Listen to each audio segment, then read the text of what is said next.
Every day, I listen to harrowing stories of people fleeing for their lives across dangerous borders and unfriendly seas.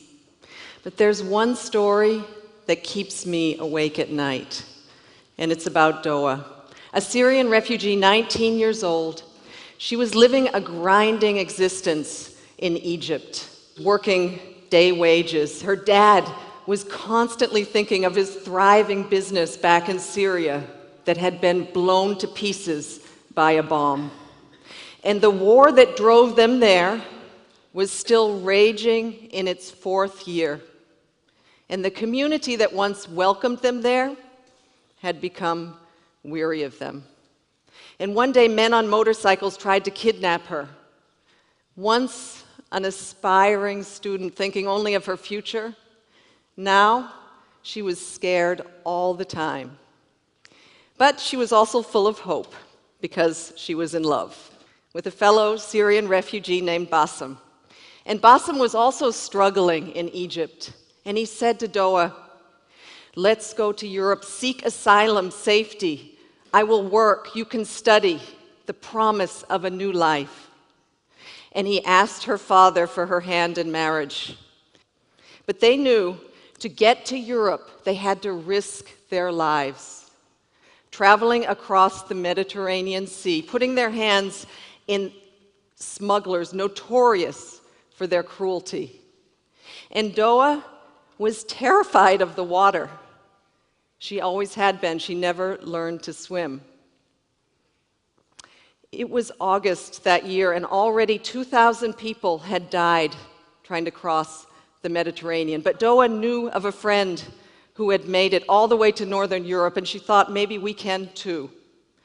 So she asked her parents if they could go. And after a painful discussion, they consented, and Bassem paid his entire life savings, $2,500 each, to the smugglers. It was a Saturday morning when the call came, and they were taken by bus to a beach, hundreds of people on the beach. They were taken then by small boats onto an old fishing boat, 500 of them crammed onto that boat, 300 below, 500 above. There were Syrians, Palestinians, Africans, Muslims, and Christians, 100 children, including Sandra, little Sandra, 6 years old, and Masa, 18 months. There were families on that boat, crammed together, shoulder to shoulder, feet to feet.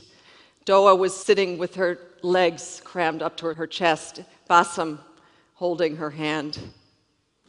Day 2 on the water, they were sick with worry and sick to their stomachs from the rough sea. Day 3, Doaa had a premonition. And she said to Bassem, "I fear we're not going to make it. I fear the boat is going to sink." And Bassem said to her, "Please be patient. We will make it to Sweden. We will get married, and we will have a future." Day 4, the passengers were getting agitated. They asked the captain, "When will we get there?" He told them to shut up, and he insulted them. He said, "In 16 hours, we will reach the shores of Italy." They were weak and weary. And soon they saw a boat approach, a smaller boat, 10 men on board, started shouting at them, hurling insults, throwing sticks, asking them to all disembark and get on this smaller, more unseaworthy boat. The parents were terrified for their children, and they collectively refused to disembark.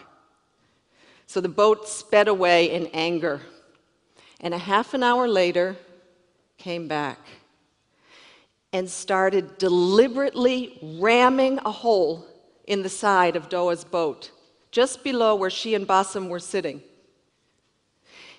And she heard how they yelled, "Let the fish eat your flesh."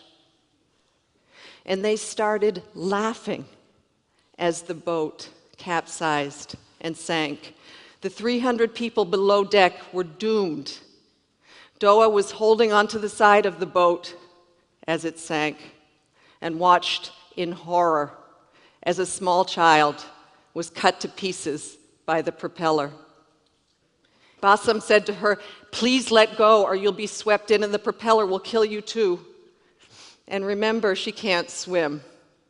But she let go, and she started moving her arms and her legs, thinking this is swimming, and miraculously, Bassem found a life ring. It was one of those child's rings that used to play in swimming pools and on calm seas. And Doaa climbed onto the ring, her arms and her legs dangling by the side. Bassem was a good swimmer, so he held her hand and tread water.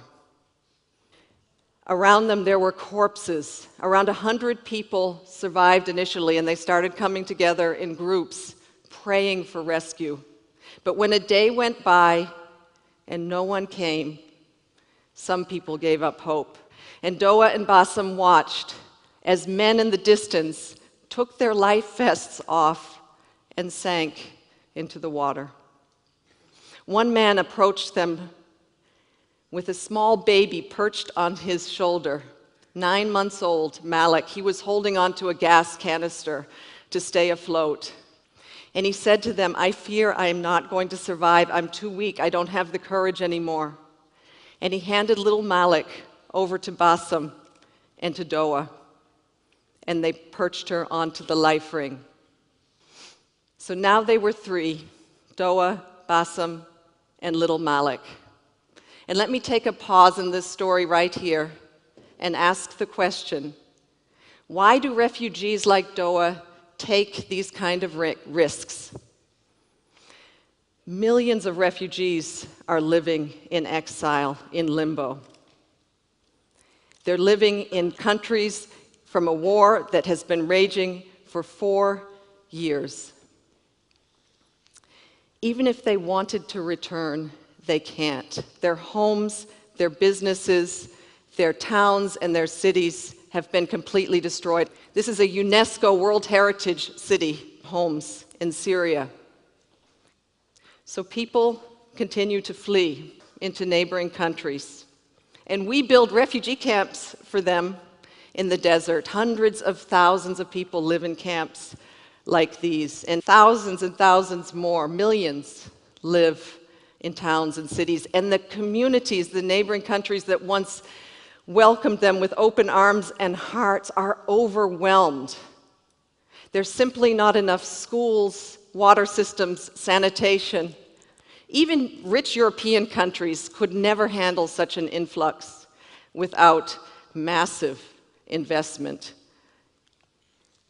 The Syria war has driven almost 4 million people over the borders, but over 7 million people are on the run inside the country. That means that over half the Syrian population has been forced to flee. And back to those neighboring countries hosting so many, they feel that the richer world has done too little to support them. And days have turned into months, months into years. A refugee's stay is supposed to be temporary. Back to Doaa and Bassem in the water. It was their second day, and Bassem was getting very weak. And now it was Doaa's turn to say to Bassem, "My love, please hold on to hope, to our future. We will make it." And he said to her, "I'm sorry, my love, that I put you in this situation. I have never loved anyone as much as I love you." And he released himself into the water. And Doaa watched as the love of her life drowned before her eyes. Later that day, a mother came up to Doaa with her small 18-month-old daughter, Masa. This was the little girl I showed you in the picture earlier with the life vests. Her older sister, Sandra, had just drowned, and her mother knew she had to do everything in her power to save her daughter. And she said to Doaa, "Please take this child. Let her be part of you. I will not survive." And then she went away and drowned. So Doaa, the 19-year-old refugee who was terrified of the water, who couldn't swim, found herself in charge of two little baby kids. And they were thirsty, and they were hungry, and they were agitated. And she tried her best to amuse them, to sing to them, to say words to them from the Quran. Around them, the bodies were bloating and turning black. The sun was blazing during the day. At night, there was a cold moon and fog. It was very frightening. And the fourth day in the water, this is how Doaa probably looked on the ring with her two children. A woman came on the fourth day and approached her and asked her to take another child, a little boy, just 4 years old. When Doaa took the little boy and the mother drowned, she said to the sobbing child, "She just went away to find you water and food." But his heart soon stopped, and Doaa had to release the little boy into the water. Later that day, she looked up into the sky with hope because she saw two planes crossing in the sky, and she waved her arms, hoping they would see her, but the planes were soon gone. But that afternoon, as the sun was going down, she saw a boat, a merchant vessel, and she said, "Please, God, let them rescue me." She waved her arms, and she felt like she shouted for about 2 hours, and it had become dark. But finally, the searchlights found her, and they extended a rope, astonished to see a woman clutching onto two babies. They pulled them onto the boat, they got oxygen and blankets, and a Greek helicopter came to pick them up and take them to the island of Crete. But Doaa looked down and asked, "What of Malik?" And they told her the little baby did not survive. She drew her last breath in the boat's clinic. But Doaa was sure that as they had been pulled up onto the rescue boat, that little baby girl had been smiling.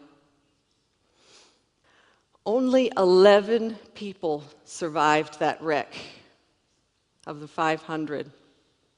There was never an international investigation into what happened. There was some media reports about mass murder at sea, a terrible tragedy, but that was only for one day. And then the news cycle moved on. Meanwhile, in a pediatric hospital on Crete, little Masa was on the edge of death. She was really dehydrated. Her kidneys were failing. Her glucose levels were dangerously low. The doctors did everything in their medical power to save them, and the Greek nurses never left her side, holding her, hugging her, singing her words. My colleagues also visited and said pretty words to her in Arabic. And amazingly, little Masa survived. And soon, the Greek press started reporting about the miracle baby who had survived 4 days in the water without food or anything to drink. And offers to adopt her came from all over the country. And meanwhile, Doaa was in another hospital on Crete, thin, dehydrated. An Egyptian family took her into their home as soon as she was released. And soon, word went around about Doaa's survival, and a phone number was published on Facebook. Messages started coming in. "Doaa, do you know what happened to my brother, my sister, my parents, my friends? Do you know if they survived?" One of those messages said, "I believe you saved my little niece, Masa." And it had this photo. This was from Masa's uncle, a Syrian refugee who had made it to Sweden with his family, and also Masa's older sister. Soon, we hope, Masa will be reunited with him in Sweden. And until then, she's being cared for in a beautiful orphanage in Athens. And Doaa, Well, word went around about her survival too. And the media wrote about this slight woman and couldn't imagine how she could survive all this time under such conditions in that sea and still save another life. The Academy of Athens, one of Greece's most prestigious institutions, gave her an award of bravery. And she deserves all that praise. And she deserves a second chance. But she wants to still go to Sweden. She wants to reunite with her family there. She wants to bring her mother and her father and her younger siblings away from Egypt there as well. And I believe she will succeed. She wants to become a lawyer or a politician or something that can help fight injustice. She is an extraordinary survivor. But I have to ask, what if she didn't have to take that risk? Why did she have to go through all that? Why wasn't there a legal way for her to study in Europe? Why couldn't Massa have taken an airplane to Sweden? Why couldn't Bassem have found work? Why is there no massive resettlement program for Syrian refugees, the victims of the worst war of our times? The world did this for the Vietnamese in the 1970s. Why not now? Why is there so little investment in the neighboring countries hosting so many refugees? And why, the root question, is so little being done to stop the wars, the persecution, and the poverty that is driving so many people to the shores of Europe? Until these issues are resolved, people will continue to take to the seas and to seek safety and asylum. And what happens next? Well, that is largely Europe's choice. And I understand the public fears. People are worried about their security, their economies, the changes of culture. But is that more important than saving human lives? Because there's something fundamental here that I think overrides the rest, and it is about our common humanity. No person fleeing war or persecution should have to die crossing a sea to reach safety.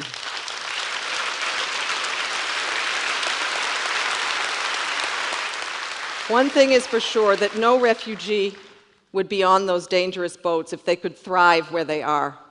And no migrant would take that dangerous journey if they had enough food for themselves and their children. And no one would put their life savings in the hands of those notorious smugglers if there was a legal way to migrate. So, on behalf of little Massa, and on behalf of Doaa, and of Bassem, and of those 500 people who drowned with them, can we make sure that they did not die in vain? Could we be inspired by what happened and take a stand for a world in which every life matters? Thank you.